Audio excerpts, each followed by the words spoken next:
இன்றைக்கி சமையல் பரங்கிக்காய் சாம்பார், கோஸ் கேரட் பொரியல், கோஸ்க்கு போடுறதுக்கு தேங்காய். கோஸ் கேரட் ஆஸ் யூஷுவல் கடுகு உளுத்தம்பருப்பு கடலைப்பருப்பு தாளிச்சிட்டு கோஸ் போட்டுட்டு நம்ம தேங்காய் போட போகிறோம். காரத்துக்கு நான் சாம்பார் பொடி கொஞ்சம் போடுவேன். இங்கே பரங்கிக்காயில் நான் உப்பு, மஞ்சள் பொடி, பெருங்காயம், சாம்பார் பொடி ஒரு ஸ்பூன் போட்டிருக்கேன்.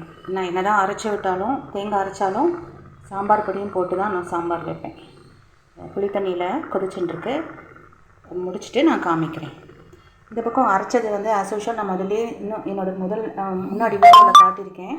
தேங்காய் வறுத்துப்பேன். தேங்காய் கொஞ்சம், அப்புறம் கொத்தமல்லி, கடலைப்பருப்பு, வெந்தயம், காஞ்ச மிளகாய் எல்லாமே வறுத்துட்டு அரைச்சி வச்சுட்டுருக்கேன்.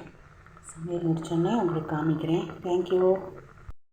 இன்றைக்கி சமையல் சாதம், பரங்கிக்காய் போட்டு சாம்பார், அரைச்சி விட்ட சாம்பார், பொரியல் கோஸ் கேரட் தேங்காய் போட்ட பொரியல். இதுதான் இன்றைக்கி சமையல். ஹாப்பி நியூ இயர் எல்லாருக்கும். தேங்க்யூ.